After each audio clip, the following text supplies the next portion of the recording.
Doctor Baba Saheb Ambedkar open university.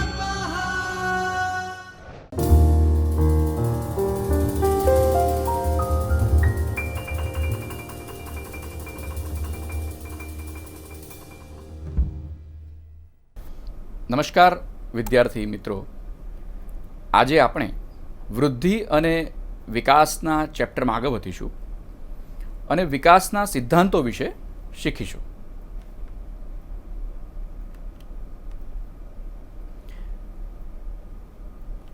વિકાસના સિદ્ધાંતોમાં પહેલો સિદ્ધાંત છે કે વિકાસ સામાન્યથી વિશિષ્ટ તરફ ગતિ કરે છે. મનુષ્યનો વિકાસ સુવ્યવસ્થિત પેટર્ન રૂપે આગળ વધતો હોય છે. માનવીય વિકાસનો પ્રત્યેક તબક્કો અગાઉના તબક્કાના પરિણામ સ્વરૂપે હોય છે. એટલે કે દરેક તબક્કો એ જે એની પહેલાંનો તબક્કો છે એનું પરિણામ હોય છે. દરેક તબક્કો ભાવિ તબક્કાના માર્ગને વધુ વિશાળ બનાવે છે. એટલે કે ભૂતકાળમાં જે તબક્કો જતો રહ્યો છે તે આવનાર તબક્કા માટેની કેડીને કંડારી આપે છે. બધા બાળકો આવી જ વિકાસલક્ષી પેટર્નને અનુસરે છે, જેમાં એક તબક્કા પછી બીજા તબક્કા તરફ દોરી જાય છે. અહીંયા અગત્યનું એ છે કે આપણે કોઈ પણ તબક્કાને મિસ કરી શકતા નથી. હંમેશા એક તબક્કો એ બીજા તબક્કા તરફ દોરી જાય છે અને આ ક્રમિકતા દરેક બાળકમાં લગભગ સરખી હોય છે, જે આપણે આગળ જોઈએ. દાખલા તરીકે બાળક પહેલાં ઊભું રહે, પછી ચાલે, પછી દોડે. હવે હંમેશા આ તબક્કો જે છે એ જ રહેવાનો છે. એટલે કે દરેક બાળક પહેલાં ભાખોડિયા ભેર ચાલતું હશે, એટલે કે 4 પગે ચાલતું હશે, અને ધીમે ધીમે એ 2 પગે ઊભું થવાની કોશિશમાં આગળ વધશે. કોઈ બાળક આપણે એવું નહીં જોઈએ કે જે પહેલાં ચાલે અને પછી ભાખોડિયાભેર થાય, એટલે કે 4 પગે થાય. આ વિકાસનો તબક્કો છે. ફરી એકવાર સમજીએ તો નાનું બાળક જે હોય છે એ પહેલાં પોતાના અંગોને હલાવશે, પોતાના અંગો પર કાબૂ મેળવશે, પછી એ ધીમે ધીમે ઘસડાતું થશે, પછી એ 4 પગે ચાલતું થશે અને પછી એ ચાલતા શીખશે 2 પગે. હવે મેં કહ્યું તેમ વિકાસના કોઈ પણ તબક્કે, કોઈ પણ જગ્યાએ આ તબક્કો હંમેશા સમાન રહે છે. આ ક્યારેય ઉલટાતો નથી. વિકાસની ગતિમાં વ્યક્તિગત વૈવિધ્યને કારણે સામાન્ય પેટર્ન બદલાતી નથી. માનસિક કે પછી સ્નાયુવિક ગતિને લગતા પ્રતિભાવોમાં સામાન્ય ગર્ભ, એટલે કે જેને આપણે ફિયટસ તરીકે ઓળખીએ છીએ, પોતાના સમગ્ર દેહને હલાવે છે, પણ તે વિશેષ પ્રતિક્રિયા આપી શકતું નથી. આપણે જાણીએ છીએ કે જ્યારે માતાના ઉદરમાં ગર્ભ હોય છે ત્યારે એ પોતાના શરીરના અંગોને સ્નાયુવિક રીતે ગતિ આપે છે. એટલે કે એ સમગ્ર દેહને હલાવે છે. એમાં ઘણી વખત ચહેલ પહેલ, થોડી હલચલ થાય છે, પરંતુ એ કોઈ ચોક્કસ અંગને જ હલાવી શકે, એની જ પ્રતિક્રિયા આપી શકે એવું ઓછું બનતું હોય છે. એટલે કે આ પ્રકારની વિશેષ પ્રતિક્રિયા લગભગ થતી નથી. પરંતુ પછી જ્યારે એ ગર્ભમાંથી શિશુ બને છે અને શિશુ મોટું થાય છે, બાળક બને છે, ત્યારે એ આ વિશેષ પ્રકારની પ્રતિક્રિયાઓ કરી શકે છે. આ રીતે પ્રતિક્રિયાઓનો વિકાસ સામાન્યથી વિશેષ તરફ થાય છે. આ બાબત બધા જ માનસિક, શારીરિક હલનચલનને લગતા આવેગાત્મક અને વર્તનગત વિકાસો માટે સાચું હોય છે. બીજો જે મુદ્દો છે તે છે વિકાસ એ સતત ચાલતી પ્રક્રિયા છે. આપણે અગાઉના ચેપ્ટરમાં પણ વાત કરી હતી કે વિકાસ એ હંમેશા ચાલતી રહેતી પ્રક્રિયા છે. વિકાસ એ એક સતત ચાલતી પ્રક્રિયા છે. પ્રત્યેક નવો પ્રસંગ કે ફેરફારો અગાઉના અનુભવોને આધારે વ્યવસ્થિત રૂપમાં ઘડાય છે. એટલે જેમ આપણે આગળના મુદ્દામાં પણ જોયું કે પહેલાંની પરિસ્થિતિ પછીની પરિસ્થિતિનું પરિણામ બને છે અને એ જ રીતે એ વ્યવસ્થિત રૂપે ઘડાય છે. વિકાસ એ સરળ અને ક્રમિક હોય છે. જેમ આપણે અગાઉ પણ જોયું તેમ આ ક્રમિક પદ્ધતિ છે. પહેલાં બાળક 4 પગે ચાલતું હશે, પછી બાળક 2 પગે ચાલે છે. એટલે એ સરળ પણ છે અને ક્રમિક પણ છે. એટલે બાળક હંમેશા કોઈ પણ મુદ્દાની શરૂઆત કરશે, કોઈ પણ ક્રિયાની શરૂઆત કરશે તો તે હંમેશા પહેલાં એની માટે જેટલું સરળ હશે એટલું વધારે સારું. એટલે કુદરત પણ વિકાસને નાના તબક્કાઓમાં વહેંચી દે છે, જેથી તે બાળક માટે વધારે સરળ બની જાય. અને માટે જ આ સરળતાના કારણે ક્રમિકતા આવે છે. તેના માર્ગમાં કોઈ ઉતાવળિયો ફેરફાર થતો નથી. જો અહીંયા આપણે ધ્યાનમાં રાખવાનું છે કે કુદરત ક્યારેય ઉતાવળ કરવા માંગતી નથી. એ ક્રમિકતા ઉપર આધારિત હોય છે. કોઈ પણ શારીરિક કે માનસિક લક્ષણ અચાનક ફૂટી નીકળતું નથી. જેમ કે આપણે માનીએ કે બાળક રાત્રે સૂઈ ગયું છે અને સવારે ઉઠે અને અચાનક દોડવા માંડ્યું. તો આવો અચાનક કોઈ ફેરફાર ક્યારેય થતો નથી. વિકાસ માતાના ઉદરમાં ફલીકરણ વખતથી જ શરૂ થઈ જાય છે અને આગળ ને આગળ વધતો જાય છે. વિકાસ હંમેશા આગળ લઈ જાય છે, તે પાછળની તરફ જતો નથી. બેકવર્ડ્સ ક્યારે વિકાસ થતો નથી. વિકાસ હંમેશા આગળની તરફ જાય છે. અને જેમ અહીંયા પણ કહ્યું છે તેમ કે માતાના ઉદરમાંથી જ જ્યારે ફલીકરણની પ્રક્રિયા થાય છે ત્યાંથી જ વિકાસની શરૂઆત પણ થઈ જાય છે. આ પ્રક્રિયા બહુ જ ધીમી છે અને તેની પેટર્ન પ્રમાણે જ તે આગળ વધે છે. માનસિક અને શારીરિક લક્ષણો ક્રમબદ્ધ પદ્ધતિએ ધીમે ધીમે વિકાસ સાધે જાય છે અને કિશોરાવસ્થા સુધીમાં છેવટ સુધી એ બાળકને લઈ જાય છે. પરંતુ આ દરમિયાન આ પ્રક્રિયા સતત ચાલુ રહેતી હોય છે. તેથી જ દરેક તબક્કે વિકાસ થતો રહે છે અને તે બાબત પ્રમાણે એ વિકાસ આગળ વધે છે અને પછીના તબક્કા સુધી એ વિકાસ દોરીને લઈ જાય છે. ત્રીજી બાબત છે કે વિકાસ એ પરિપક્વતા અને અધ્યયન એટલે કે શિક્ષણની ઉપજ છે. ફરી પાછું અહીંયા આગળ આપણે શિક્ષણને બહુ બ્રોડ સેન્સમાં લેવાનું છે. અહીંયા ફક્ત ફોર્મલ એજ્યુકેશનની જ વાત આવતી નથી, એટલે કે શાળામાં જ જઈને શિક્ષણ મેળવીએ એની વાત આવતી નથી. અહીંયા આગળ ફોર્મલ તો છે જ, પણ વત્તા ઇન્ફોર્મલ એજ્યુકેશન પણ બહુ અગત્યનું છે કે જે માતાના ઉદરમાંથી જ શરૂ થઈ જાય છે. એની પણ વાત અહીંયા આવે છે. તો જોઈએ, પરિપક્વતા એ વ્યક્તિમાં હાજર રહેલા લક્ષણોના ખીલી ઉઠવાની ઘટના છે. અહીંયા આગળ આપણે શિક્ષણને પરિપક્વતા સાથે પણ સરખાવી શકીએ. જેટલો વ્યક્તિ વધારે પરિપક્વ હશે એ પરિપક્વતા ક્યાંથી આવશે? એના લક્ષણો જ્યારે ખીલી ઉઠે છે, જે એના માતા પિતા તરફથી એને મળ્યા છે, એ લક્ષણો છે એ જેમ ખીલી ઉઠશે ત્યારે એનામાં પરિપક્વતા આવી છે એમ કહેવાય. એ લક્ષણો એને મળેલી વારસાગત બક્ષિસ છે. આ લક્ષણો એને ક્યાંથી મળ્યા છે? તો ચોક્કસ આપણે કહી શકીએ કે એ લક્ષણો એને માતા પિતા તરફથી જ મળ્યા છે. અહીંયા માતા પિતા એટલે એની પેઢીમાંથી એને આ લક્ષણો મળ્યા છે એમ આપણે કહી શકીએ. શિક્ષણ એ વિકાસની એક એવી પ્રક્રિયા છે જે મહાવરા અને પ્રયત્નથી પ્રાપ્ત થાય છે. શિક્ષણ દ્વારા બાળક પોતાના વારસામાં મળેલા સ્ત્રોતોનો ઉપયોગ કરવામાં કાબેલિયત પ્રાપ્ત કરે છે. ફરી પાછું, કાબેલિયત પ્રાપ્ત કરવા માટેના શિક્ષણની આપણે વાત કરીએ છીએ એ ઇન્ફોર્મલ છે. એ સતત આપણે ધ્યાનમાં રાખીશું. તો શિક્ષણ દ્વારા જે આપણને વારસામાં મળેલા સ્ત્રોતોનો ઉપયોગ કરવામાં આપણને કાબેલિયત આપતું જાય છે. કઈ રીતે? ધારો કે મને વારસામાં વાંચન મળ્યું છે, એટલે કે મારામાં વાંચનનો શોખ આવ્યો છે કારણ કે મારા માતા પિતાને પણ વાંચન ગમે છે, એમની પેઢીમાં પણ વાંચન છે.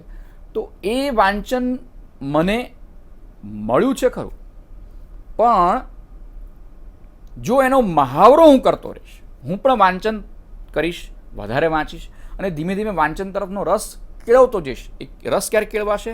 મહાવરાથી. તો તો આ મહાવરાને કારણે મારો રસ કેળવાતો જશે અને પછી હું પણ એમ કહી શકીશ કે મને પણ વાંચનનો શોખ છે. તો એ કાબેલિયત મને પ્રાપ્ત થાય છે. શારીરિક અને માનસિક લક્ષણોનો વિકાસ અંશતઃ એ લક્ષણોના અંતર્ગત પરિપક્વનથી આવે છે. એ અંશતઃ લક્ષણ વ્યક્તિ દ્વારા થતા મહાવરા અને પ્રયત્નથી આવે છે. મેં કહ્યું તેમ મને મળેલું લક્ષણ એ ત્યારે જ પરિપક્વ બનશે કે જ્યારે હું એને કેળવીશ. મેં કહ્યું તેમ વાંચન. હવે આપણે શારીરિક પ્રક્રિયાની વાત કરીએ તો માનો કે મને રમતમાં હું દોડી બહુ સારો શકું છું, પરંતુ જો હું દોડવાનો મહાવરો નહીં કરું, એ લક્ષણને નહીં ખીલવું, તો એ પરિપક્વન સુધી નહીં પહોંચે. એટલે એને પરિપક્વન સુધી પહોંચવા માટે મારે એ લક્ષણને કેળવવું પડશે અને આ લક્ષણને કેળવવા માટે મારે એનો મહાવરા કરતા રહેવા પડશે. તો આ દરેક વસ્તુઓ એકબીજા પર આ રીતે આધારિત હોય છે. વિકાસ એ આમ વારસા પ્રાપ્ત બક્ષિસ અને આજુબાજુની પરિસ્થિતિના સામાજિક અને સાંસ્કૃતિક પરિબળોના આપસી વ્યવહાર પર આધાર રાખે છે. એટલે મને વારસામાં મળ્યું પણ છે અને વારસામાં મળ્યાની સાથે સાથે મારી સામાજિક પરિસ્થિતિ પણ મને એવો લાભ આપી રહી છે કે જેથી હું મને મળેલા વારસાની બક્ષિસને વધારે ખીલવી શકું અને સાંસ્કૃતિક પરિબળોના આ આપસી વ્યવહાર પર આધાર રાખે છે. પરિપક્વતા અધ્યયન માટેનો કાચો માલ પૂરો પાડે છે. જેમ જેમ વસ્તુઓ તરફની મારી પરિપક્વતા આવતી જશે તેમ તેમ મારું અધ્યયન શિક્ષણ પણ કેળવાતું જશે. એટલે કે મારા શિક્ષણ માટેનો જે કાચો માલ છે એ મારી પરિપક્વતા થકી જ મને મળે છે. અનેક બાળકના વર્તનથી સામાન્ય પેટર્ન અને ક્રમિકતા મોટે પાયે નક્કી કરી શકાય છે. તો બાળકનું વર્તન એના સામાન્ય પેટર્ન અને એની ક્રમિકતા ઉપરથી આપણે આ રીતે નક્કી કરી શકીએ છીએ. નેક્સ્ટ જોઈએ વિકાસની પેટર્નની આગાહી ક્ષમતા. એટલે કે આપણે કોઈ પણ વિકાસ બાળકનો જે થાય છે એની આપણે ચોક્કસ આગાહી, ભવિષ્યવાણી કરી શકીએ છીએ. પ્રત્યેક જાતિ, પ્રાણી કે મનુષ્યની વિકાસની એક ચોક્કસ પેટર્ન હોય છે અને એ જ પેટર્નને અનુસરે છે. મેં કહ્યું તેમ કે બાળક જન્મે છે ત્યારથી વિકાસ શરૂ થઈ જાય છે અને એની સાથે વિકાસની આ પ્રક્રિયામાં એના તબક્કાઓ પણ સેટ હોય છે. એ જ પ્રમાણે એનો વિકાસ થાય છે. જે વર્ષમાં એ ચાલતા શીખશે, બોલતા શીખશે, એ જ વર્ષમાં એ આ કરી શકે છે. માનો કે 1 થી 1.5 વર્ષે, આપણે 1 વર્ષ કહીએ પણ આપણે સ્ટ્રેચ કરીએ 1.5 વર્ષ સુધી, કે 1 થી 1.5 વર્ષ સુધીના ગાળામાં બાળક એક શબ્દનું વાક્ય બોલતો થશે. તો આ ગાળામાં બહુ મોટો ફેરફાર આવશે નહીં. આ ચોક્કસ પેટર્ન છે.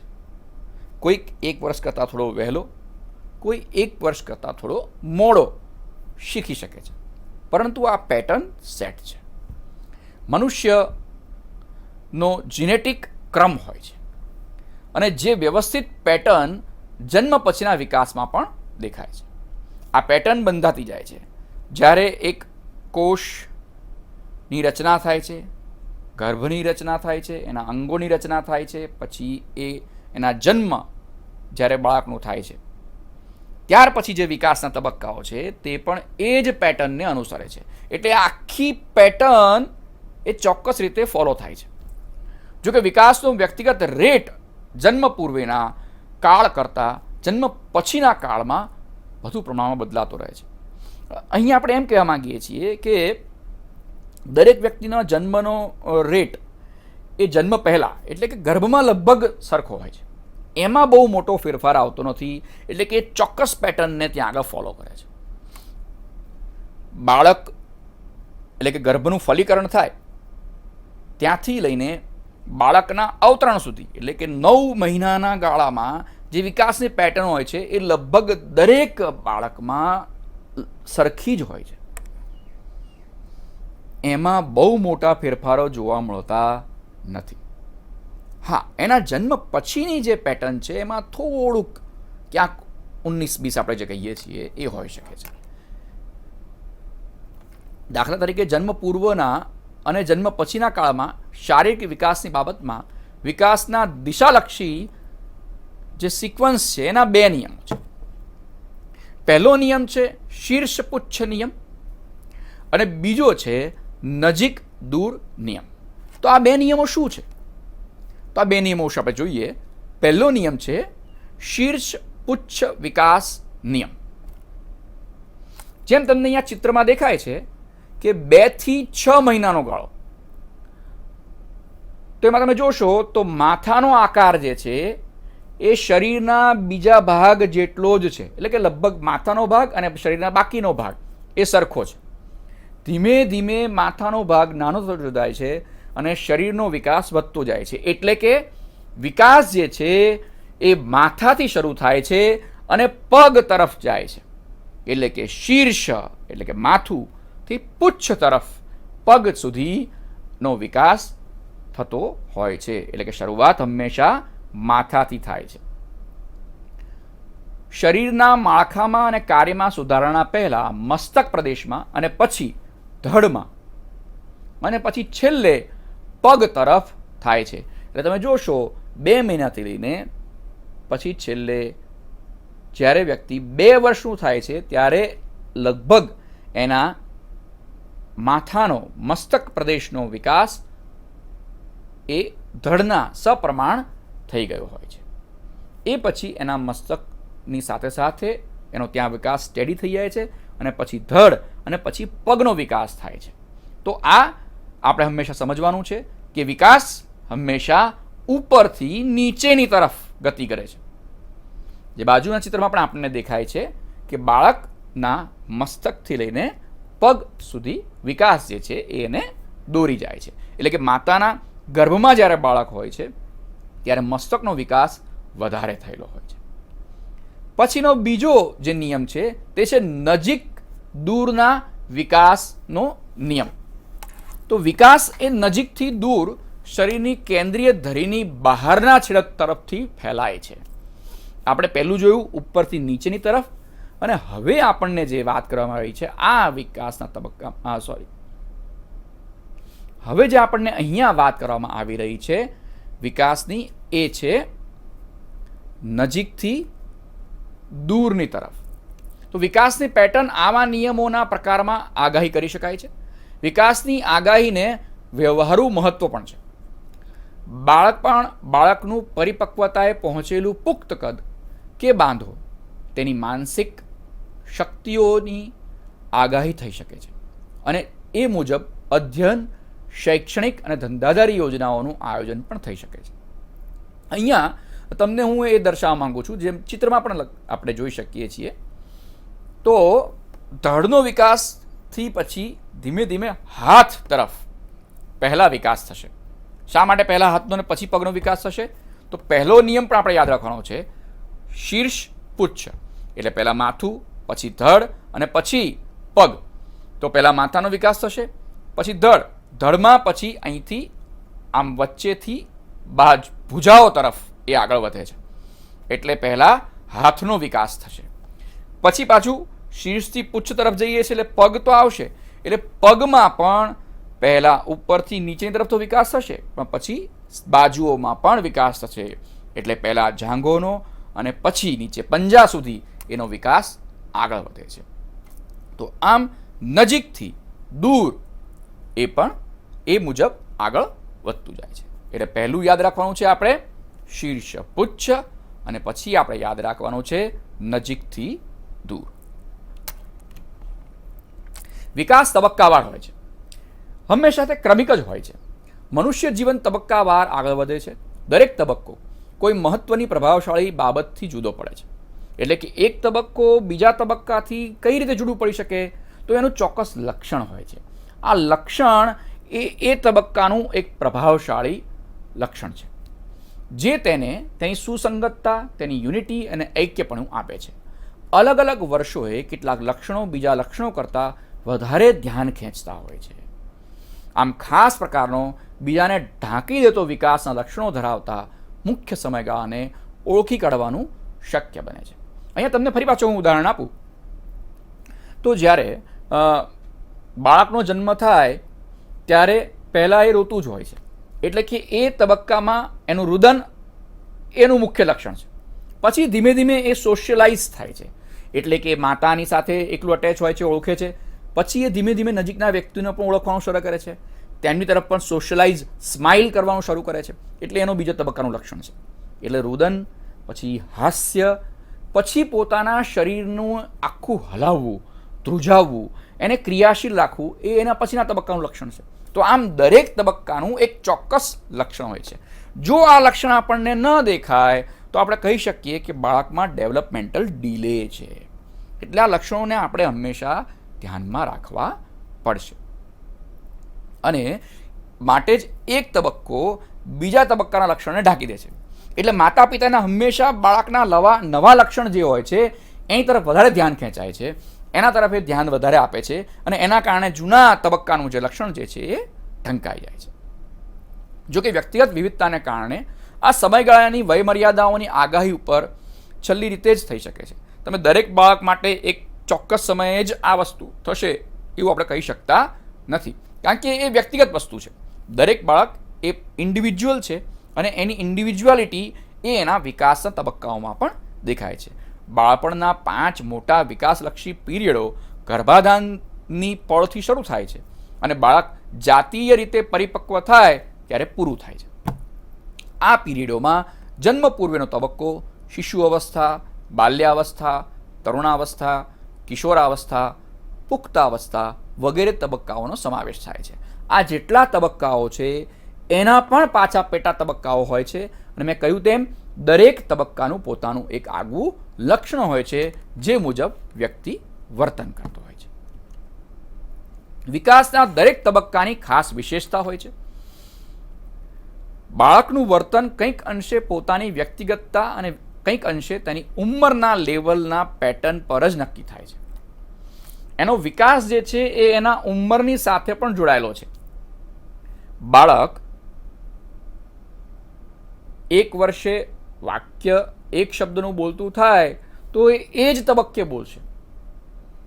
એની પહેલાં એ બોલવા પ્રયત્ન કરશે ખરો, પણ તે બોલી શકશે નહીં. તો એમાં એના અંગોમાં ખામી છે એમ કહી શકાય નહીં, પરંતુ એના અંગોમાં હજુ એટલી પરિપક્વતા નથી આવી એમ આપણે જાણવું. દરેક બાળકમાં સુસંગતતા હોય છે, જે દરેક તબક્કે ઊભી થતી સમસ્યાઓ સામે જે રીતે લડે છે તેમાંથી જન્મે છે. આ સુસંગતતા વ્યક્તિગત તફાવતોમાં પરિણમે છે. દરેક સ્ટેજ દરમિયાન બાળકના તે તબક્કા દરમિયાનના શારીરિક અને માનસિક વિકાસમાં સ્વાભાવિક એવી વર્તનની અમુક પેટર્ન બીજાઓ દ્વારા એક સમસ્યારૂપ ગણવામાં આવે છે. તો અહીંયા આપણે સમજવાનું છે કે દરેક સ્ટેજ એ બાળકના તે તબક્કા દરમિયાનના શારીરિક અને માનસિક વિકાસમાં સ્વાભાવિક રીતે આવતું હોય છે, અને બીજા લોકો એને સમસ્યારૂપ ગણતા હોય છે. જેમ કે બાળક ચાલવાનો પ્રયત્ન કરે અને એ પડી જાય, તો આપણે શું કરીશું? આપણને એમ થાય આ તો બાળક માટે સમસ્યા છે કે બચારું ઊભું થવા માંગે છે અને પડી જાય છે, એટલે આપણે એને સહારો આપીશું અને આપણે એને પકડીને જ ચાલીશું. પણ અમુક સમય પછી તમને જે વસ્તુ સમસ્યારૂપ લાગી રહી છે એ બાળક માટે એ એના વિકાસનું લક્ષણ છે. આપણે બાળકને પરાવલંબી બનાવવાનું નથી. જો તમે બાળકને ડરાવશો તો બાળક પરાવલંબી બની જશે અને ક્યારેય પણ પોતે પોતાની જાતે વસ્તુઓને કરવાનો પ્રયત્ન નહીં કરે. દરેક તબક્કે બાળકના લક્ષણો ખાસ કરીને ડર, પરાવલંબન, કુતૂહલ, જૂથ વૃત્તિ, ઓળખ અને સ્વતંત્રતા, વિવિધ પ્રકારની જાતીયતા વગેરે બાબતમાં પણ અલગ અલગ હોય છે. આ દરેક વસ્તુ તમે જો દરેક વ્યક્તિનો ડર જુદો છે. કઈ વસ્તુઓમાં એક બાળક બીજા પર પરાવલંબી છે એ બાબતમાં દરેક બાળક પરાવલંબી હોઈ શકે નહીં. દરેકનું બીજા પરનું અવલંબન એ પણ એનું વ્યક્તિગત ગુણ લક્ષણ છે.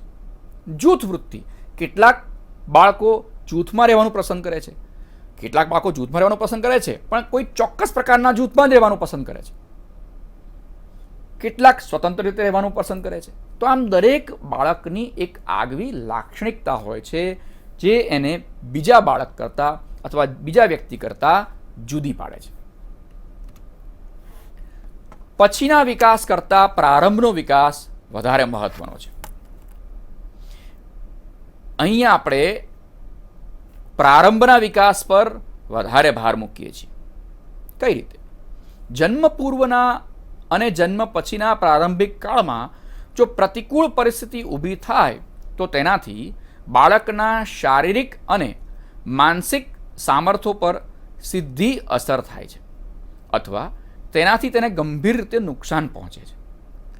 મનોવૈજ્ઞાનિકોએ દર્શાવ્યું છે કે બાળપણના પ્રારંભિક કાળના અનુભવો પુખ્ત ઉંમરે થતી વ્યક્તિના વિસંવાદિતા માટે જવાબદાર હોય છે. બાળકના શરૂઆતના વર્ષો એ એના આવનારા વર્ષો માટેનો મુખ્ય પાયો હોય છે.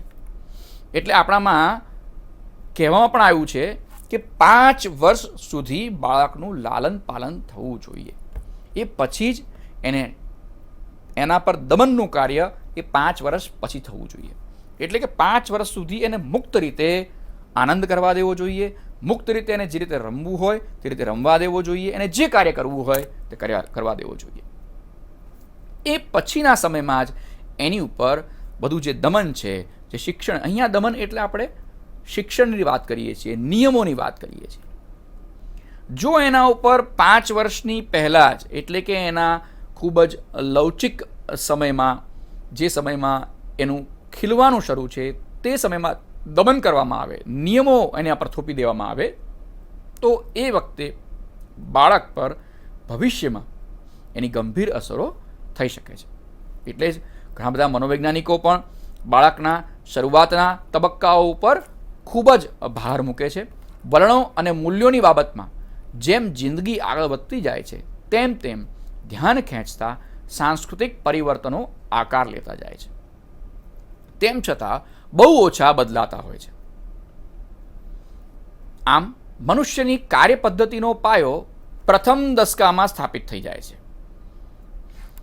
બાળકના શરૂઆતના વર્ષો જ આપણને કહી આપે છે કે પછીના વર્ષોમાં તે કયા પ્રકારનું વ્યક્તિત્વ દેખાડશે.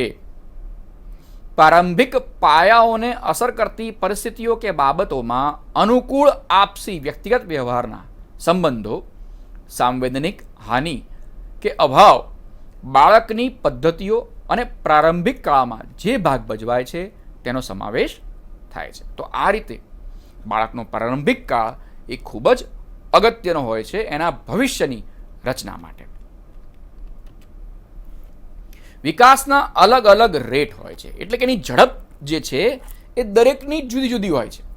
વ્યક્તિના જીવનમાં શરીર, કદ અને આકારમાં શરીરના વિકાસમાં ધીમો, મધ્યમ, ઝડપી એ પ્રમાણે અલગ અલગ રેટથી વિકાસ થતો હોય છે. જન્મ પહેલાં 9 માસમાં વિકાસ ખૂબ ઝડપી હોય છે. ધીમે ધીમે આ વિકાસની પેટર્ન પણ ધીમી પડતી જાય છે. શારીરિક વિકાસ બાલ્યકાળ દરમિયાન 3 વર્ષ સુધી ઝડપથી વધે છે. એટલે તમે જોશો કે એ નાના બાળકો હોય છે એમાં આપણે વિકાસ સીધો જોઈ શકીએ છીએ. તાજું જન્મેલું બાળકનો ચહેરો પણ લગભગ અઠવાડિયામાં જ આપણને બદલાયેલો લાગે છે. એટલે એ વખતે જે વિકાસ ઝડપી હોય છે એટલો વિકાસની ઝડપ એ પછીના વર્ષોમાં આપણને જોવા મળતી નથી. 3 થી 6 વર્ષ સુધી આ ઝડપ થોડી ઓછી થઈ જાય છે. 6 વર્ષથી માંડીને કિશોરાવસ્થામાં વિકાસ વધુ ઓછો થાય છે અને પછી તે એક સરખા પ્રમાણમાં વધતો રહે છે. પરંતુ ફેરફારો ખરેખર આ કદ કરતાં વધારે પ્રમાણમાં થતા હોય છે. એટલે ઘણા બધા ફેરફારો એ આપણને દેખાતા નથી, પણ ફેરફારો ચોક્કસ શરીરની અંદર પણ ચાલુ હોય છે. કારણ કે આપણે હંમેશા વિકાસને ફક્ત શારીરિક દેખાવ સાથે, શારીરિક વૃદ્ધિ સાથે જોડી દેતા હોઈએ છીએ. એટલે અહીંયા આગળ એવું આપણે માનવાની જરૂર નથી. આ ભૂમિકા પછી ઝડપથી વિકાસ વૃદ્ધિ થાય છે, જે 2 થી 3 વર્ષ સુધી ચાલુ રહે છે. માનસિક વિકાસ શારીરિક વિકાસને સમાંતર થતો હોય છે. શારીરિક વિકાસ જ્યારે ઝડપી હોય ત્યારે માનસિક વિકાસની ઝડપ પણ વધુ હોય છે. ઘણી વખત આપણને બાળકો શરૂઆતના તબક્કામાં ઘણા બાળકો ઘણા ઝડપથી વિકાસ પામતા એવું લાગે છે. તો જેટલા ઝડપથી એમનો શારીરિક વિકાસ થતો હોય છે એટલી જ ગતિથી એમનો માનસિક વિકાસ પણ થતો હોવો જોઈએ. જો શારીરિક વિકાસની સાથે માનસિક વિકાસ થતો ન હોય તો શિક્ષક તરીકે આપણે ધ્યાનમાં તરત લેવું જોઈએ અને બાળકનો કોઈક જગ્યાએ ડેવલપમેન્ટલ ડિલે છે, કોઈક જગ્યાએ માનસિક ખામી તો નથી ને, તે આપણે તરત જ તપાસ કરાવવી જોઈએ. માનસિક વિકાસ દરમિયાન સ્મૃતિ, તર્ક સંબંધ અને બીજી માનસિક શક્તિઓમાં પણ વૃદ્ધિનો વિવિધ રેટથી વિકાસ થતો રહેતો હોય છે. જો શરીરને પુખ્તતાનો દર લેવો હોય તો તેના પ્રમાણમાં અસમાનતા હોવી પણ જરૂરી છે. વિકાસના જુદા જુદા પાસાઓ વચ્ચે આપસી સંબંધ હોય છે. વિકાસ જુદા જુદા ક્ષેત્રો એકબીજા સાથે સહસંબંધ ધરાવે છે. આપણે અગાઉ પણ જેમ વાત કરી તબક્કાઓમાં કે એક વિકાસ એ બીજા વિકાસ ઉપર અવલંબતો હોય છે. એટલે એ બહુ સ્વયં સ્પષ્ટ છે કે આ બધા વિકાસના પાસાઓ એ એકબીજા ઉપર સહસંબંધિત હોય છે. શરીરના અલગ અલગ ક્ષેત્રો વચ્ચેનો આપસી સંબંધ અને પૂરા શરીર સાથે કોષોનો આપસી સંબંધ સહેલાઈથી જોઈ શકાય છે. વળી જાતીય પરિપક્વતા, રુચિ અને વર્તન વચ્ચેનો સંબંધ પણ ધ્યાન ખેંચતો હોય છે. પરિણામે જેઓ પહેલા પરિપક્વ બની જાય છે તેઓ એ જ વયના અન્ય પરિપક્વ વ્યક્તિ કરતાં શારીરિક રીતે જ નહીં પરંતુ માનસિક રીતે પણ વર્તનગતમાં વિકાસમાં જુદા પડે છે. કોઈ એક બાળક જેનો વિકાસ ઝડપી હોય છે શારીરિક, એનો એની જ સાથેના બીજા એટલી જ ઉંમરના બાળક કરતાં માનસિક વિકાસ પણ વધારે હોય છે. વિકાસના જુદા જુદા પાસાઓ વચ્ચે આપસી સંબંધ હોય છે. જો કે વિકાસની પેટર્ન બધા બાળકોમાં મળતી આવે છે, પરંતુ કોઈક જગ્યાએ એ થોડી જુદી પણ હોય છે જે વ્યક્તિએ ફેર પડતો હોય છે. તેમ છતાં દરેક બાળકને તેની પોતાની રીતે અને પોતાના પ્રમાણમાં આગાહી કરી શકાય તેવી પેટર્નને અનુસરે છે. તમે કોઈ એક બાળકને જો કેસ સ્ટડી તરીકે રાખો અને પછી એના વિકાસને નોંધવાનું શરૂ કરો તો તમે થોડાક સમય પછી એના વિકાસની પેટર્નની પણ આગાહી કરી શકો છો. કેટલાક બાળકો સરળ, ધીમી, સ્ટેપ બાય સ્ટેપ પદ્ધતિને અનુસરે છે તો કેટલાક ઝડપથી આગળ વધે છે. કેટલાક બાળકો નજીવા ફેરફારો દેખાડે છે તો કેટલાક ઘણા મોટા ફેરફારો દેખાડે છે. કેટલાક બાળકોમાં આપણને અચાનક ખૂબ ફેરફાર થયો હોય દેખાય છે. ઘણા બાળકોને આપણે અમુક સમયે જોતા નથી અને પછી આપણે અચાનક એને 1 મહિના પછી, 2 મહિના પછી અથવા કદાચ 1 વર્ષ પછી જોઈએ તો અચાનક એની લંબાઈમાં ફેરફાર આવી ગયો હોય છે, એનો અવાજ ફરી ગયેલો આપણને લાગે છે. તો આ બધા આપણે સ્ટેપ નોંધી શકીએ છીએ. વિકાસના એ જ બિંદુ પર પહોંચતા નથી. એટલે કે દરેક બાળક એક જગ્યાએ એક જ સમયે એક જ પોઈન્ટ પર હશે એવું આપણે ચોક્કસ રીતે કહી શકતા નથી. વિકાસના વ્યક્તિગત તફાવતો પર આંતરિક તેમજ બાહ્ય પરિસ્થિતિનો સીધો સંબંધ હોય છે, એની અસર આપણને સીધી જોવા મળે છે. તો શારીરિક વિકાસ કંઈક અંશે વારસાગત, કોઈક અંશે એનો ખોરાક, એનું સામાન્ય આરોગ્ય કેવું છે, એ ક્યાં રહે છે, કેવી આબોહવામાં રહે છે, આ બધી બાબતો ઉપર આધાર રાખતું હોય છે. તમે જુઓ એટલે દરેક વ્યક્તિનું વજન પણ જુદું જુદું હોય છે. આ પણ એના વારસાના કારણે, એના ખોરાકના કારણે, એના વાતાવરણને કારણે થતું હોય છે. જો કે વિકાસનો દર બાળકે જુદો હોય છે, તેમ છતાં દરેક બાળક વિકાસમાં અમુક ચોક્કસ સુસંગતતા ધરાવતું જ હોય છે. આનો અર્થ એ થાય કે બાળક તેની પોતાની જ લાક્ષણિક પેટર્ન અનુસરશે, તેના વારસા અને પરિસ્થિતિ દ્વારા તે અંકુશિત રહેશે. એટલે બાળકનો જે વિકાસ છે એના વારસાના કારણે જ આખરે અંકુશમાં મુકાશે. આ પરિસ્થિતિ આ જ પ્રમાણે એક જ પેટર્નને અનુસરતી હોય છે. ફરીવાર આપણે જ્યારે આગળ મળીશું ત્યારે વારસા વિશે વાત કરીશું. ધન્યવાદ.